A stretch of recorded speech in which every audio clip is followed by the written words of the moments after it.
Listen to these words from an ancient Holy Saturday homily. What is happening?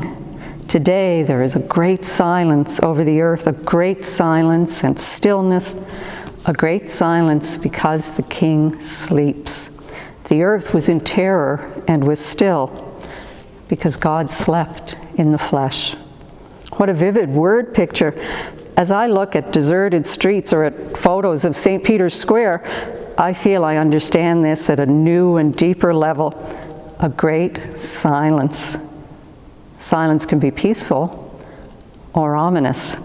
Perhaps we feel something of that in the Holy Saturday we have been given this year. Maybe we feel like the apostles did the time there was a storm at sea and Jesus was asleep in the boat. Do you not care? They asked. We may ask that in this Lent of enforced silence and waiting. Perhaps we are asking on this Holy Saturday, where is God? Why is God sleeping? But there is more going on than meets the eye. Our ancient homilist goes on to say, God slept in the flesh and raised up those who were sleeping from the ages. God has died in the flesh and the underworld has trembled. He wishes to visit those who sit in darkness and the shadow of death. He goes to free the prisoner Adam and his fellow prisoner Eve. He who is God and Adam's son. This vividly brings to life a line from the Creed. He descended into hell, or the dead, the abode of the dead. We are shown Jesus on Holy Saturday, rescuing our ancestors from death. Surely this is the deep meaning and fulfilling of the Sabbath command to remember slavery and to work for and celebrate liberation. Adam, whose name means human being, creature of the earth, and Eve, whose name means mother of the living, they represent all the great multitude of those who lived before the time of Jesus, waiting for God's promises to be fulfilled. Here's more from our ancient writer. And grasping his hand, he raises him up, saying, Awake, O sleeper, and arise from the dead, and Christ shall give you light. I am your God, who for your sake became your Son, who for you and your descendants now speak and command you with authority.